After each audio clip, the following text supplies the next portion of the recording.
There's a strange phenomenon that happens when you finally stop clinging, not in the careless, give up on everything kind of way, but in the quiet, soul-freeing way that unhooks you from the invisible chains of pressure, fear, and constant control.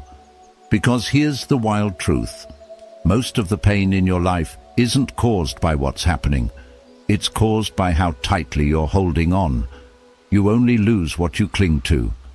Think about that.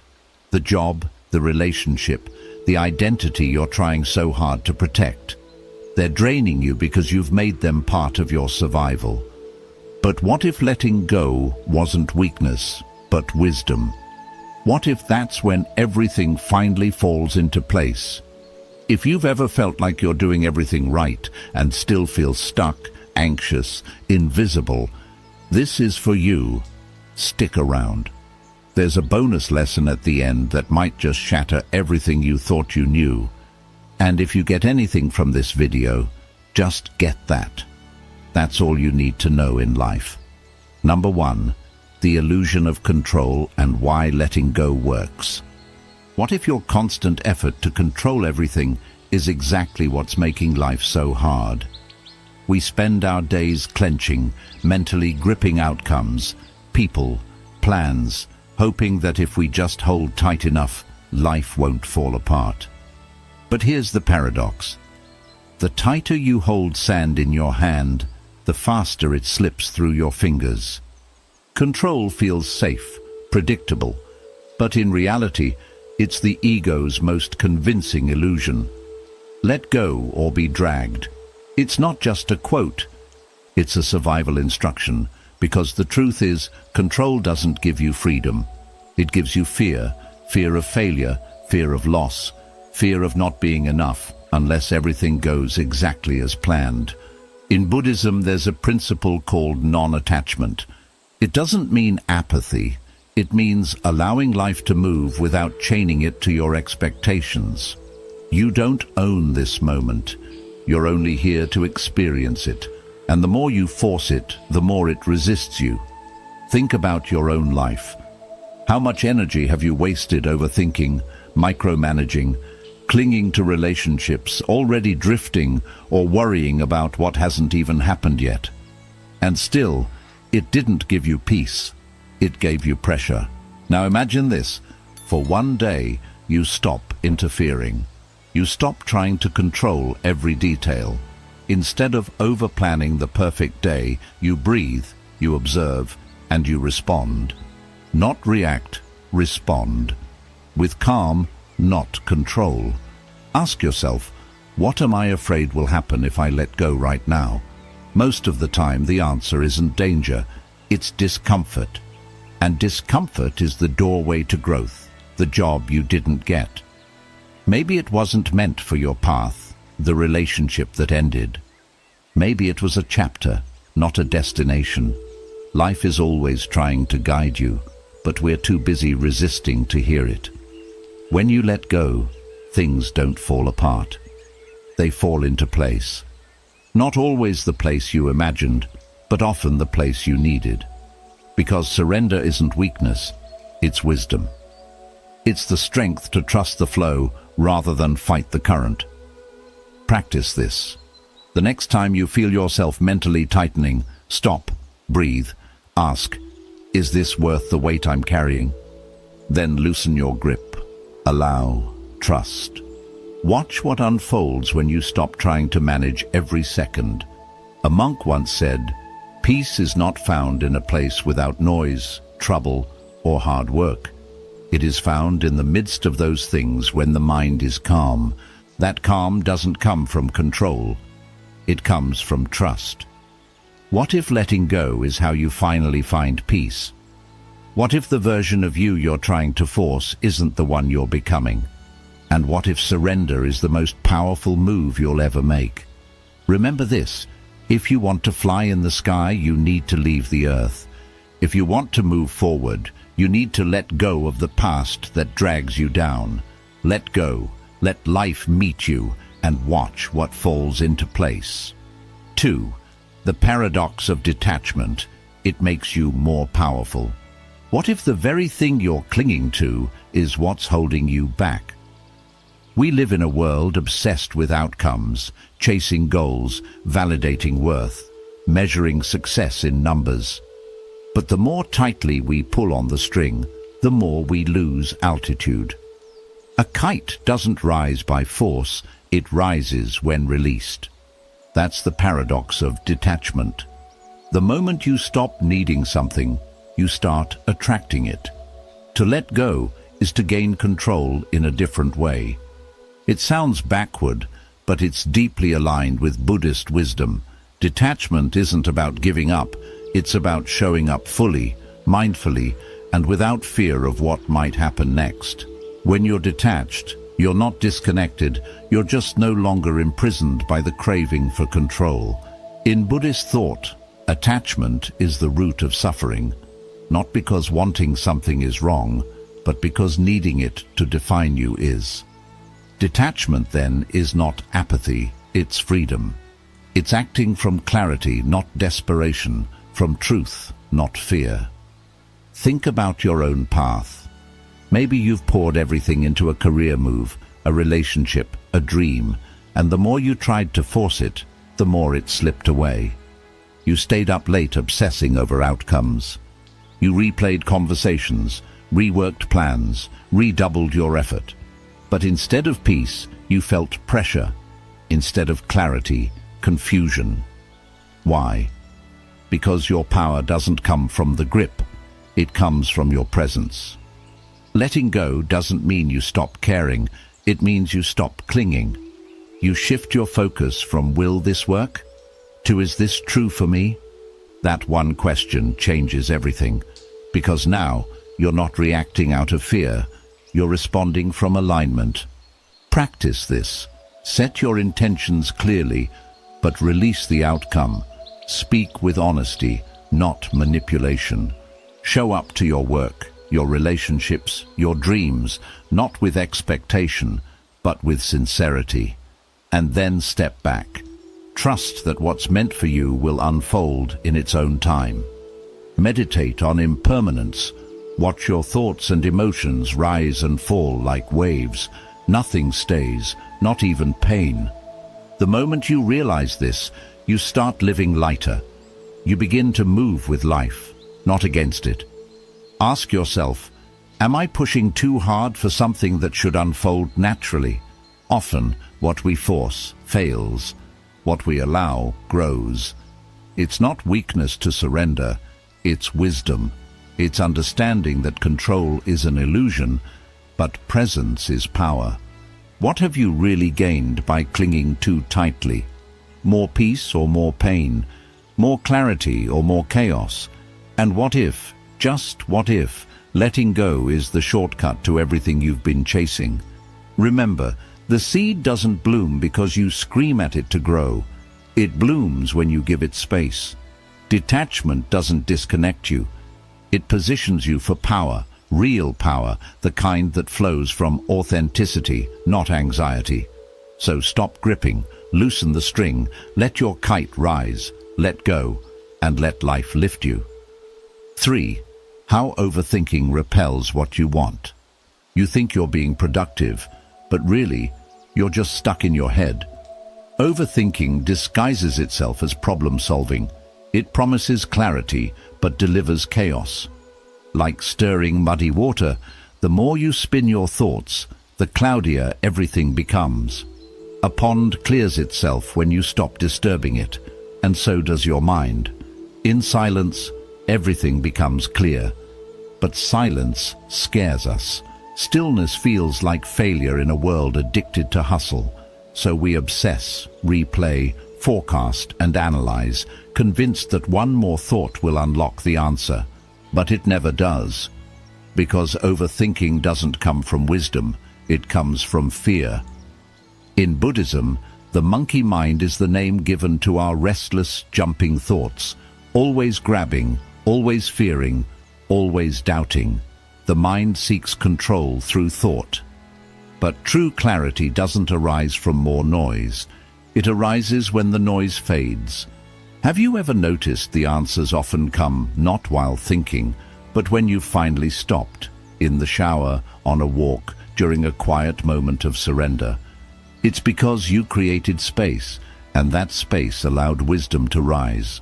We all crave peace, but we try to think our way to it, and that's the trap. Peace isn't something you chase, it's what's left when you stop chasing. Practice this. The next time your thoughts spiral, don't dive deeper. Interrupt the pattern. Close your eyes. Inhale peace. Exhale the story. One breath, fully taken, can do more than 100 thoughts. Ask yourself, am I thinking or avoiding? There's a difference. Sometimes thinking becomes a shield from feeling, from making a decision, from facing the unknown. But life moves when you move, not when you overanalyze every turn. Set boundaries with your thoughts. If you're stuck on a decision, give yourself a deadline. Don't let it bleed into paralysis. Clarity loves decisiveness. Even a small action disrupts the mental loop. Trust simplicity, that quiet gut feeling you keep brushing aside. It's not weakness, it's wisdom, but you can't hear it while overthinking shouts over it. What would happen if you stopped fixing and just started feeling? Feeling the discomfort, feeling the fear, letting it pass like a wave instead of trying to control it with logic. Sometimes the most powerful thing you can do is nothing at all, not in apathy but in awareness, in presence. Because the moment you stop resisting the present moment, it begins to speak to you, and that's where guidance lives. Are your thoughts helping or holding you hostage? This is your reminder that your mind is a tool, not your master. And tools only work when you learn when to put them down. So stop stirring, let the pond clear, let silence rise. And you may just find everything you've been seeking has been waiting there beneath the noise the whole time. Peace isn't out there, it's what's left when you let go. 4. Why caring too much backfires? Sometimes we care so much, we crush the very thing we're trying to protect. We smother dreams with perfectionism, relationships with expectations, and our own peace with pressure. It feels noble, this deep caring, but often it's fear in disguise. The fear of losing control, the fear of not being enough, the fear of not being loved unless we constantly prove our worth. But just like a flame, love and purpose grow only when they have air. Caring deeply doesn't mean clinging desperately. You've probably felt it, the heavy weight of holding everything together, for everyone, all the time. You say yes when you're exhausted. You try to manage others' emotions. You take responsibility for problems that were never yours to fix. It feels like compassion, but it's actually over-responsibility. And that doesn't lead to connection, it leads to burnout. In Buddhism, loving kindness isn't about control, it's about presence. Being with someone, or even yourself, without fixing, forcing, or managing. Letting people breathe, letting life breathe. When you truly care, you create space, and in that space, growth happens. Ask yourself, am I trying to be everything for everyone? It's not your job to be the healer, the pleaser, the perfect one. That's ego dressed as service. Real compassion begins when you allow people to live their own journeys, even when it's messy, even when it's not how you would choose. Let go of the need to be understood all the time. Let go of trying to control how someone sees you. When your worth is tied to external validation, your care becomes conditional, subtle, but heavy.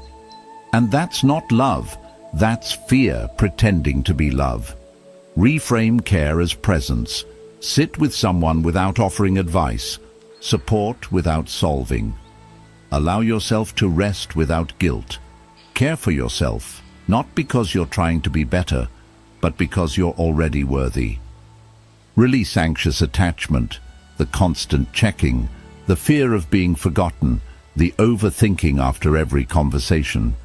That's not intuition, it's insecurity. and that insecurity will sabotage your peace if you don't meet it with awareness. What would happen if you stopped trying to manage everything? If you trusted that people could survive without your constant intervention, that situations could resolve without your control? You'd be lighter, freer. And ironically, your relationships would deepen because they'd be built on trust, not tension. Not everything is yours to carry. You're allowed to care without controlling, to love without losing yourself, to give without grasping. Are you truly caring, or are you managing others with good intentions? This is your invitation to stop trying so hard. You don't need to be perfect to be loved. You don't need to overgive to be valuable. Let the flame breathe. Let your soul breathe. Let go. Not because you don't care, but because you finally understand what real care looks like. And when you do, everything, peace, clarity, connection, begins to fall into place. 5. What happens when you stop seeking validation? You were not born to be approved. You were born to be authentic. But somewhere along the way, applause became oxygen. The likes, the praise, the nods of approval. They started to feel like proof that you're enough. And slowly, without realizing it, your peace became tied to someone else's opinion. But here's the truth. A mountain doesn't need approval to stand tall. It just stands, unmoved, unshaken, whole. The constant chase for validation is silent but exhausting. You might dress it up as ambition, as being driven, but if your self-worth crumbles when someone disapproves, that's not drive, that's dependence. And it's keeping you from your full power. Because when you live for applause, you become a performer in your own life, always asking, was that good enough? Do they like me? But validation is a moving target. It changes with trends, with moods, with people's projections. How can you build a stable life on such shaky ground? Buddhism teaches us that freedom comes not from being liked, but from being real. When you release the craving for approval, something sacred happens. You begin to hear your own voice again. You start living in alignment, not performance. You do things not for recognition, but because they're true for you. Ask yourself, who am I when no one's watching? If no one clapped, if no one noticed, would you still do what you love? Would you still speak your truth? Would you still show up? You are enough without applause. You are valid even in silence. And that's the shift. When you stop outsourcing your worth, you stop living in fear. Fear of failure, fear of judgment, fear of being invisible. And in that fearless space, creativity flows, courage rises, purpose returns. Try this. Each day validate yourself, not with ego, but with truth. Name 3 things you did well, just for you. Maybe you showed up despite the fear. Maybe you set a boundary. Maybe you rested without guilt. Let those moments be enough. And the next time someone praises or criticizes you, observe it without clinging. Don't let it define you. Praise and criticism are just weather patterns. They pass. Your essence doesn't change because of them. Step into solitude, not loneliness. Solitude. The space where no one else's opinion echoes. That's where the real you waits. The one who knows what to do. The one who doesn't need permission to breathe freely. So ask yourself honestly, are you living for applause or for alignment? Because if you're chasing applause, you'll always feel behind. But if you're living in alignment, even your silence will echo with power. Let go of the need to be seen, and you'll finally see yourself. Not as a version shaped by others, but as the mountain you've always been. Unshakable, quietly powerful, completely enough. 6. The whatever mindset and how it changes everything. You don't need to control everything to be at peace. In fact, the more you try to manage, fix, and force life into your image of how it should be, the more chaotic your inner world becomes. But there's a mindset, quiet, powerful, deeply liberating, that shifts the entire game. It's the whatever mindset. Not from apathy, but from a place of grounded wisdom. Whatever happens, happens. I remain. That's not giving up. That's anchoring yourself in something deeper than outcomes. Life is unpredictable by nature. Plans fall apart. People change. Dreams evolve. The mind wants to panic, scramble for control, demand certainty, resist what is. But what if peace wasn't about everything going your way, but about your ability to stay unmoved when it doesn't? Like the wind flowing around the mountain, not fighting it. The mountain doesn't flinch. It doesn't argue. It just remains. This mindset, this whatever consciousness, is not indifference. It's spiritual confidence. It's knowing that you can handle life as it is, not just when it's convenient. It's being rooted in your truth, even when the ground feels like it's shifting. And in that grounded space, you begin to see clearly. You stop overreacting. You stop making everything so personal. You start choosing your peace over your pride. Try practicing radical neutrality. Next time someone says something triggering, pause. Observe your reaction instead of obeying it. Ask, does this need a response or just my awareness? In chaos, whisper to yourself, this doesn't define me. Because it doesn't. Your value isn't tied to how smoothly life unfolds. It's revealed in how calmly you hold yourself when it doesn't. Use humor as a spiritual tool. When something goes wrong, laugh gently, shrug a little. Ask yourself, will this matter in 5 years? Probably not. So don't give it 5 hours of your peace. Sometimes peace is found not in answers, but in letting go of the need to have them. Can you remain calm while everything changes? That's the question. Because if your peace depends on stability, you'll never have it. But if your peace is built on presence, surrender, and inner steadiness, then no storm can uproot you. The whatever mindset doesn't make you passive. It makes you powerful. Because when you stop needing things to be a certain way, you begin to live in harmony with life itself. You stop resisting. You start flowing. You become the mountain, anchored, steady, unmoved. So the next time life spins sideways, take a breath and say it softly. Whatever happens, happens. I remain. That's not weakness. That's mastery. Because letting go isn't losing control. It's letting life meet you where you truly are. And when you do, everything, clarity, strength, alignment, falls into place. You are not your thoughts. 7. You are not your thoughts. Most people spend their entire lives trapped in a prison with invisible walls. That prison, their own thoughts. We believe every voice in our head is true, every worry, every judgment, every fear. But here's the truth most never realize. You are not your thoughts. You are the awareness that sees them come and go, just like clouds drifting across an open sky. The sky is never disturbed by the storm. It holds space for it, and then it clears. Observe the mind. Don't obey it.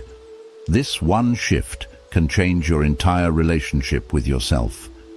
There was a time in your life, maybe even now, when a single thought could ruin your whole day.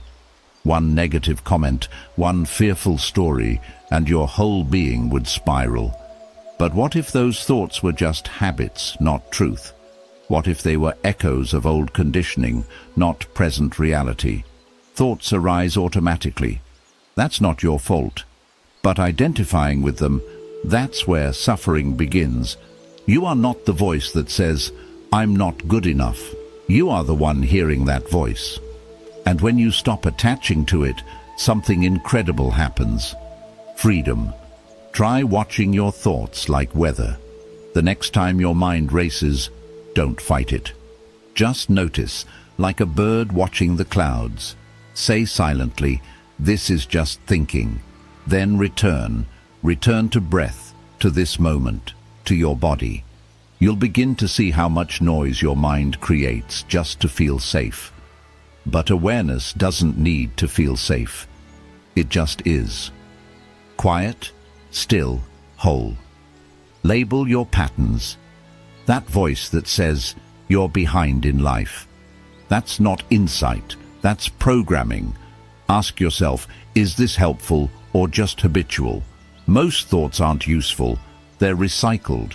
They come from fear, from ego, from the past. They don't deserve your obedience. They just want your attention. When you let go of needing every thought to make sense or be acted upon, something softens inside. You stop trying to manage every moment.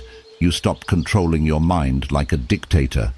And that's when the real shift happens.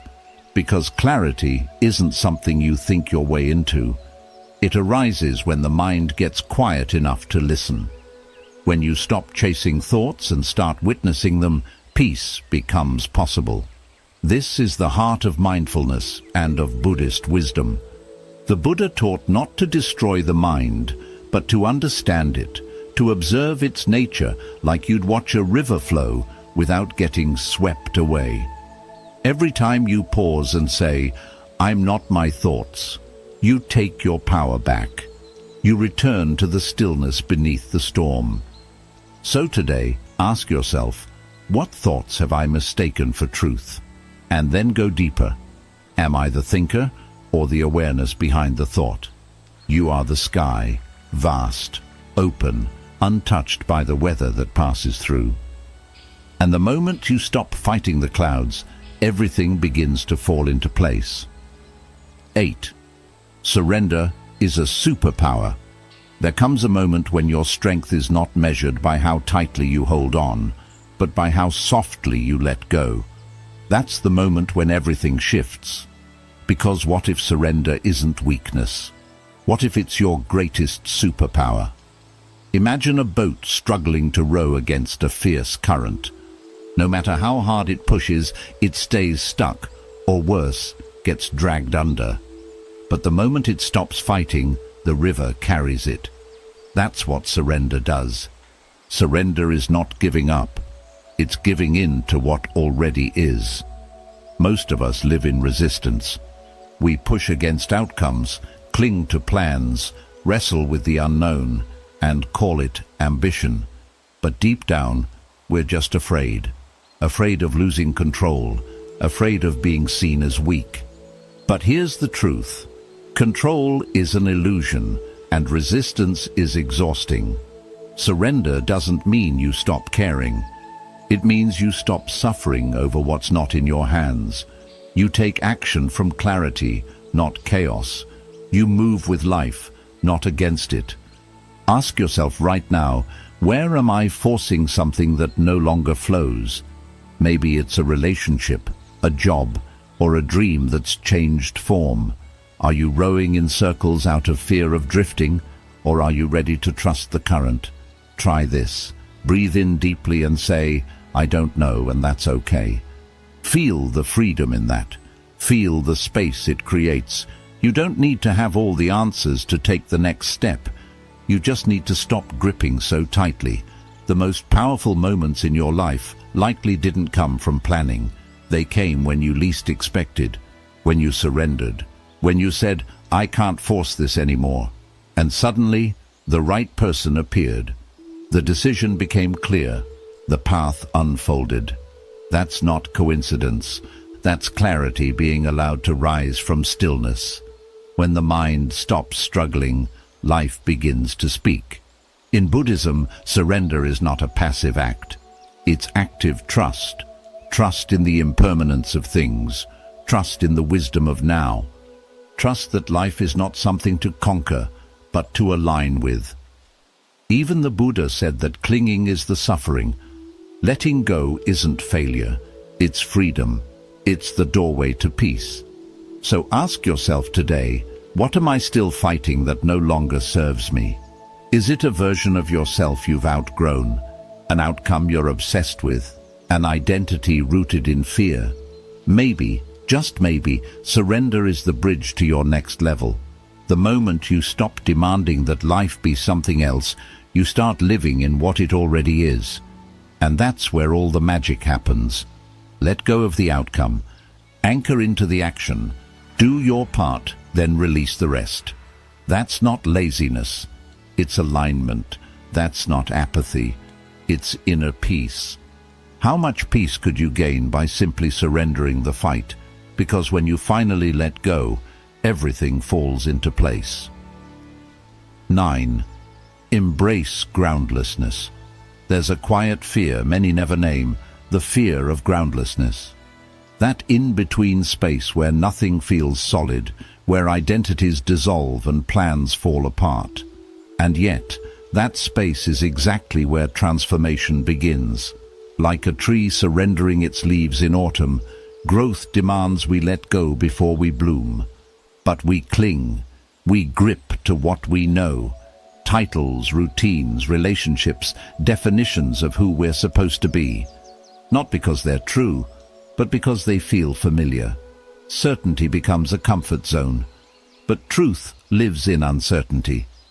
There's a reason so many feel stuck right now. It's not because they're doing the wrong thing. It's because they're trying to control what cannot be controlled. They're waiting for life to become predictable before they move forward. But the deeper wisdom is this. Groundlessness is not the problem. It's the portal. The cocoon doesn't promise a butterfly. It just asks the caterpillar to dissolve. In the same way, your next evolution doesn't need your certainty. It needs your surrender. Can you trust yourself even when the ground shifts beneath you? Think about the most pivotal moments in your life. Were they planned? Or were they born from chaos, from the very moments you thought you were falling apart? Sometimes falling apart is falling into place, but only if you stop resisting. Sit with the unknown. Let it be uncomfortable. Let it stretch you, break you open. Strip away what was never truly yours. Don't rush to fill the silence with answers. Let it speak. We've been taught to fear not knowing. But in Buddhist practice, groundlessness is sacred. It's the space where ego dies and truth emerges. It's where attachments loosen and the self remembers its depth. When you no longer need everything to make sense, you become powerful. Because you're no longer negotiating with life. You're meeting it fully, without guarantees, without scripts, just presence. Try this. Next time life feels unstable, pause and breathe. Say to yourself, this too is part of the path. You're not lost, you're being remade. Stop asking for the map. Become the explorer. Let life shake you. Then watch what stays standing. Often it's not what you expected, but it's what's real. And what's real will never abandon you. Ask yourself, are you clinging to certainty or evolving through chaos? Do you trust the unfolding, or are you still trying to rewrite what already is? Growth is not about holding it all together. It's about falling apart with grace. Let the leaves fall. Let the old identity dissolve. Let yourself be bare. Because only in that openness can something new take root. When you stop chasing the ground beneath you, you realize you are the ground. You are the stillness in the storm, so don't fear the unknown. Embrace it. That's where your next chapter lives. That's where your freedom begins.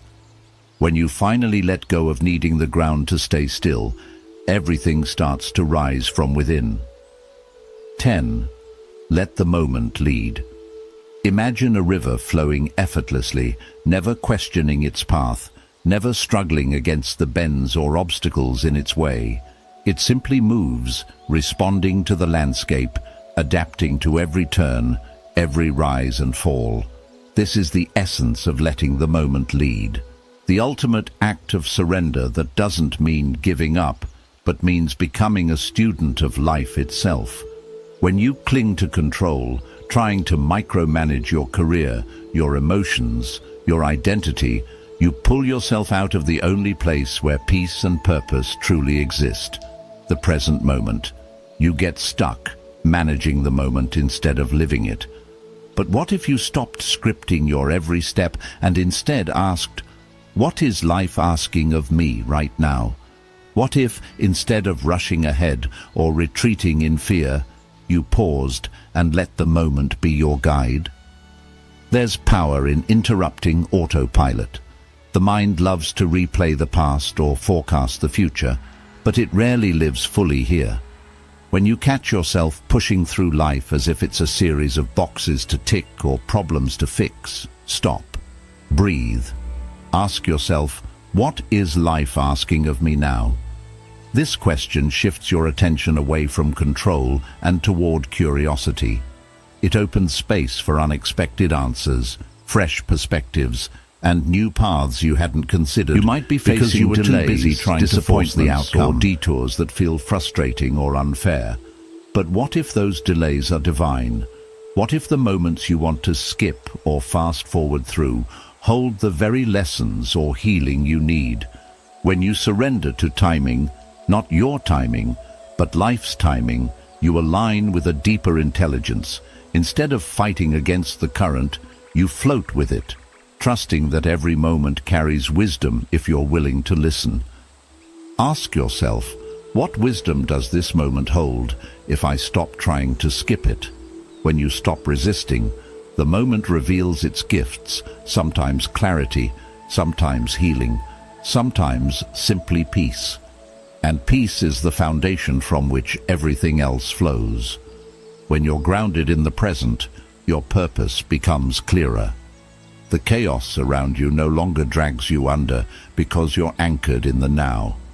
Living the moment means embracing uncertainty without panic, acting without clinging, and being fully present even when life feels overwhelming.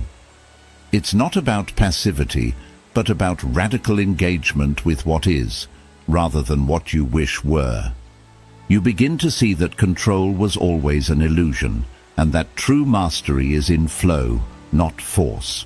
So what happens when you stop managing the moment and start living it? Everything falls into place. Your career, your identity, your emotional balance all begin to align naturally because you're no longer swimming upstream.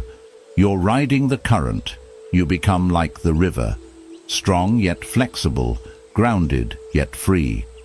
And in this flow, you discover the effortless ease of a life lived in harmony with the moment, where peace and purpose coexist, and where you finally let go. So everything truly falls into place. 11. Release the need to fix everything. Trying to fix everything all at once is like attempting to mend the ocean with a tiny spoon, exhausting, impossible, and draining your very spirit.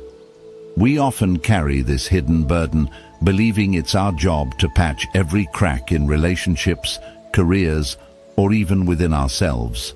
But here's a truth that sets you free. Not everything broken needs your glue. Letting go means releasing the illusion that you are responsible for fixing others or controlling situations beyond your reach. This is not about giving up. It's about discerning what truly belongs to you and what doesn't. Imagine how much peace you could gain by stepping back and recognizing where your responsibility ends and another's growth begins. Take a moment before reacting. Breathe deeply and choose presence over pressure. This simple pause creates space between impulse and action, allowing clarity to emerge. Ask yourself gently, is this mine to fix or theirs to grow from? This question is a powerful boundary setter, reminding you that growth is often uncomfortable, even messy, but necessary for transformation. When you try to rescue everyone or control every outcome, you inadvertently stunt not only their growth, but your own. Your silence, your willingness to hold space without interference can be more powerful than any solution you impose. Consider the emotional overwhelm you might be feeling now. Is it because you've been carrying more than your share? You may feel obligated to keep it together for others, to smooth every ripple in your career or life transitions. But what if your seeking is blocked by this very need to fix? What if surrendering this urge to control doesn't mean weakness, but strength? Strength to let life flow naturally and trust that others have their own journeys to navigate. There's profound freedom in releasing the fixer role. It allows you to redirect your energy inward, focusing on your healing, your clarity, and your purpose. You become a witness rather than a rescuer, a compassionate observer rather than a frantic problem solver. This shift opens a calm space within, a quiet center where you no longer feel pressured to carry the W of the world on your shoulders. The moment you accept that you cannot fix everything, a transformation begins. You start to see that growth unfolds in its own time, and sometimes the best support you offer is simply to be present without interference. Like a tree standing firm in the storm, your grounded presence is a source of strength, not because you control the winds, but because you don't resist them. So ask yourself, what piece are you blocking by trying to hold it all together? What if your silence, your trust, your willingness to let go is exactly what's needed for you and for those around you? When you finally release this need to fix everything, the currents of life shift. You step into a flow where everything begins to fall into place naturally, and the exhausting spoon finally rests. Bonus lesson. The art of doing less, being more. Imagine a lotus blooming, not by frantic effort, but by surrendering to the stillness of the water beneath it. This is the art of doing less and being more.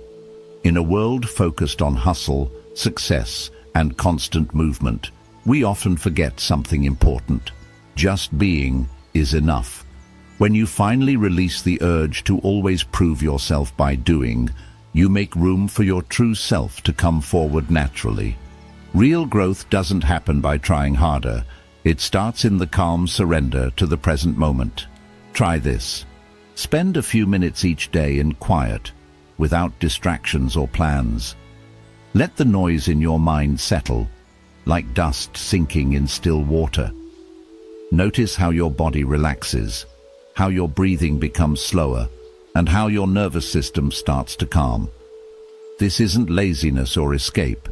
It's a vital practice of coming back to who you are. When you stop doing all the time, you begin to truly be.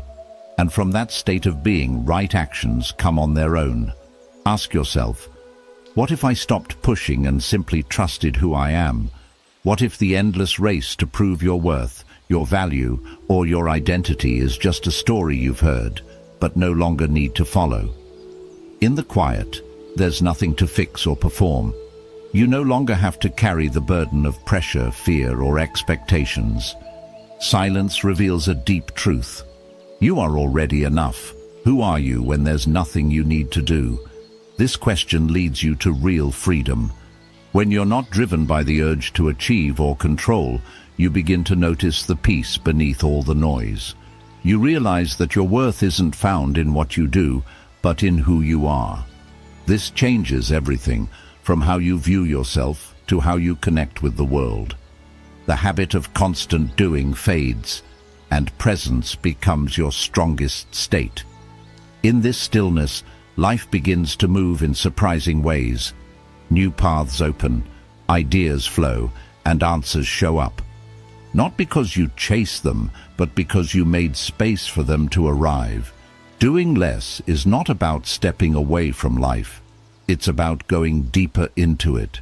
It's about trusting the way things unfold instead of clinging to results. It's about being the steady center in the chaos, the one who creates from peace. So ask yourself, what are you trying to prove that silence hasn't already confirmed? What weight could you set down if you truly believe that your essence is enough? When you finally release the need to do more, you allow life to come together. Not through effort, but through your presence. In this letting go, you blossom like a lotus, beautiful, whole, and deeply at peace. The illusion of control shows us why surrender works. Trying to manage everything only brings stress and frustration. Life moves more smoothly when you stop fighting it and let it unfold on its own. Surrender doesn't mean giving up, it means having trust in the journey. Peace comes not from holding on, but from letting go. The paradox of detachment is this: real detachment gives you power by freeing your actions from desperate outcomes. When you stop being emotionally tied to the result, you gain peace, focus, and presence. You act from strength, not fear. Detachment welcomes what control usually drives away. How overthinking pushes away what you truly want. Overthinking fills your mind with noise, blocking your clarity and intuition. Letting go of those endless thoughts brings you back to inner peace. Clarity doesn't come from thinking more, it comes from quiet awareness. Stillness is the hidden power. Why caring too much can backfire. Overcaring often comes from fear instead of love. When you care too much, you lose yourself in the result or in trying to please others. Healthy love grows in freedom and space. Letting go helps your relationships and your energy to flourish. What shifts when you stop chasing validation? When you no longer rely on others for approval, you reclaim your inner strength. Your value isn't measured by praise or opinions. The urge to impress fades as you begin living true to yourself. Validation turns inward. The whatever mindset. Adopting a whatever happens mindset builds emotional strength. It helps you move through change, setbacks, and chaos with steady calm. Indifference isn't weakness, it's strength rooted in inner peace. This mindset protects your focus and your energy. You are not your thoughts. Most thoughts are automatic and often untrue. When you stop attaching to them, you discover you're the awareness behind them. This brings emotional space from pain and negativity. Letting go of thoughts brings freedom. Surrender becomes your strength. Surrender isn't weakness, it's accepting what's out of your control. This releases emotional tension and allows life to shift in surprising ways. When you flow with life, you stop creating extra pain. Surrender is hidden strength. Welcome groundlessness. Letting go of certainty and comfort opens the door to change. Real growth often starts in the uneasy unknown. The moment you stop fearing the unknown, you begin to truly trust yourself. Groundlessness becomes the path for inner growth. Let each moment guide you. Life happens now, not in your plans. When you drop the script and become fully present, clarity comes back. Every moment holds wisdom if you slow down and pay attention. Presence is where true alignment begins. Let go of the urge to fix everything. You're not here to save or repair everyone and everything. Releasing this weight brings peace to your mind and room back into your life. Often, being present is more powerful than trying to fix. Your peace is more important than your control. The art of less doing, more being. Stillness can change more than endless effort. When you stop needing to always act, your deeper self finally has space to rise. Being truly present is enough. Real fulfillment comes from living in alignment, not from constant productivity. You don't gain control by holding on tighter. You gain it by letting go of the illusions that weigh you down. Life isn't something to force, chase, or fix. It's something to live with presence, courage, and trust. The moment you stop clinging is the moment real living begins. True strength doesn't come from force, but from surrender. Not the surrender of weakness, but of ego, fear, and the need to control. When you release what you can't control, you begin shaping your inner world with clarity and calm. And slowly, the outer world responds. Let go of needing to be liked, to be perfect, or to always be right. Instead, root yourself in your truth, your stillness, and your deep inner knowing. From that place, the right actions come on their own. You don't chase alignment, you become aligned. That's where true success begins. Zen reminds us that bamboo bends with the wind, not because it's weak, but because it's flexible. Be like the bamboo. Bend, flow, let go, and rise stronger, more peaceful and calm. You were never meant to control the storm. You were meant to find your peace within it. If this message touched you, please like and share it with someone who might need it. Share your thoughts and journey in the comments. We read them all. And don't forget to subscribe for more uplifting Buddhist teachings on living a calm and powerful life.